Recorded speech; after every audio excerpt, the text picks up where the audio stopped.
के साथ। पंचमी को महेश्वर घट, षष्ठी को देवी घट के स्थापन के उपरांत महासप्तमी की विशिष्ट पूजा में दर्पण कलश की स्थापना की गई। मंगलवार को पंडालों में प्रतिष्ठित देवी दुर्गा के प्रतिबिंब का दर्पण स्थापन किया गया। इसी के साथ पूजन पद्धति गतिमान हुई। दर्पण में प्रतिबिंब मां दुर्गा की छवि को सर्वप्रथम बेल की लकड़ी से दातुन कराया गया, फिर तिल के तेल में आंवला और बहेड़ा का चूर्ण के लेप मुख पर लगाया गया। उसके पश्चात गंगा जल से मुख साफ करके देवी को सप्त समुद्र के जल संग्रहित ओस, ईख के रस, कच्चे दूध, पंचगव्य और पंचामृत स्नान कराया गया। देवी दुर्गा, माता सरस्वती, माता लक्ष्मी, कार्तिकेय, गणेश का भी षोडशोपचार पूजन हुआ। देवी के वाहन शेर, नौपत्रिका, महिषासुर, सर्प, मयूर, मूसक और उल्लू का पंचोपचार पूजन करने के उपरांत देवी के अस्त्र शस्त्र, त्रिशूल, शंख, चक्र, गदा, घंटा, बाण आदि की भी पूजन की गई। आदि लोकपाल और समस्त देवी देवताओं के आह्वान के साथ महासप्तमी की पूजन प्रक्रिया पूर्ण हुई। इसके उपरांत दो स्तोत्र, कवच पाठ और दुर्गा सप्तशती का पाठ किया गया। पूजनोपरांत पूजा पंडालों में उपस्थित महिलाओं, पुरुषों और बच्चों ने पुष्पांजलि की प्रक्रिया पूर्ण की। इस अवसर पर लक्सा रोड स्थित अकाल बोधन गिरजाघर स्थित यंग बॉयज क्लब, जंगमबाड़ी स्थित ईगल क्लब, पांडे हवेली स्थित वाराणसी दुर्गोत्सव समिति, कालीबाड़ी स्थित स्टूडेंट क्लब, शिवाला स्थित काशी दुर्गोत्सव समिति, भेलूपुर स्थित शारदोत्सव संघ एवं जीन स्पोर्टिंग क्लब के अतिरिक्त सिगरा स्थित भारत सेवाश्रम संघ तथा लक्सा स्थित श्री रामकृष्ण मिशन के पूजा परिसर में पुष्पांजलि अर्पित करने वालों की भारी भीड़ रही। इनमें से अधिकतर पूजा पंडालों में मध्यम आरती के बाद माता दुर्गा को खिचड़ी का भोग लगाया गया। इन पूजा पंडालों में बड़ी संख्या में भक्तों ने देवी का भोग ग्रहण किया। शास्त्री नगर कॉलोनी में जनता कल्याण समिति की ओर से पूजा पंडाल सजाया गया है, जिसमें देवी की प्रतिमा को 5 फीट का रखा गया है और प्रशासन के गाइडलाइन का अनुपालन करते हुए 15 बाई 15 का पूजा पंडाल सजाया गया। सिकरा के अशोक नगर कॉलोनी में मयूर यंग बॉयज क्लब की ओर से बनाया गया पंडाल काफी आकर्षण का केंद्र रहा, जिसमें पंडाल के प्रवेश द्वार पर ही बजरंगबली की मूर्ति लगाई गई है और अंदर पंडाल में जंगल का रूप दिया गया है।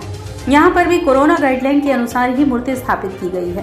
क्लब के सदस्य गौरव सचदेवा ने बताया, हम लोग कोरोना गाइडलाइन का पालन करते हुए पूजन अर्चन संस्था द्वारा करा रहे हैं और मां से कामना है कि अगली बार और भव्य रूप से इसे कराया जाए।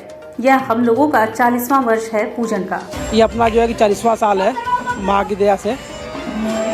क्या है किस तरह से कार्यक्रम से तो परमिशन तो कोई साल मिली नहीं थी इस बार हम लोग को, तो जो माँ की इच्छा थी वो हमने बनवा दिया। थोड़ा जंगल रूप दे दिया गया कि आदमी हल्का फुल्का जो कर ले, बाकी अपने बस यही सब है। विसर्जन वगैरह कब करेंगे? 15 तारीख को शाम को। पिछली बार तो हुआ नहीं था, इस बार हो रहा है। कितना नहीं पिछली खुशी लग रहा है? नहीं खुशी सर बहुत ही है, लेकिन अगर पूरी तरह से परमिशन मिल जाती तो और खुशी होती।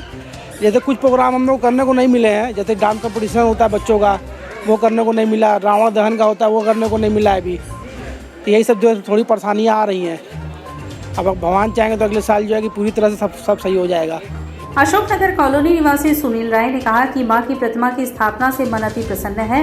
मां से कामना है कि कोरोना हमारे देश से बहुत दूर चला जाए, ताकि अगले वर्ष हम लोग और धूमधाम से पूजन अर्चन कर सके। माता जी का स्थापना हुआ है, ठीक ठाक हुआ तो अगले साल हम लोग धूमधाम से मनाया जाएगा, कोरोना मुक्त हो जाएगा। तो क्या भगवान से कामना माँ से मांग? माँ से यही मांग रहे हैं कि कोरोना मुक्त हो जाए, अगले साल हम लोग धूमधाम से मनाया जाए।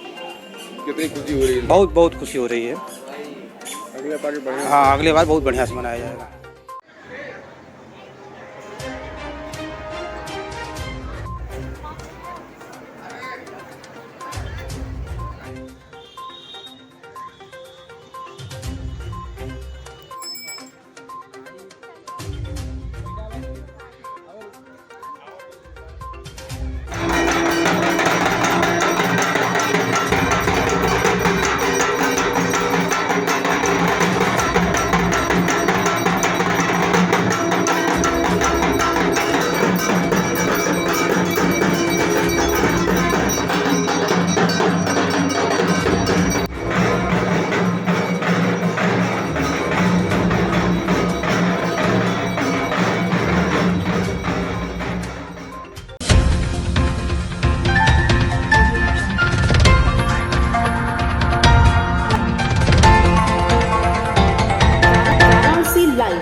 सच के साथ।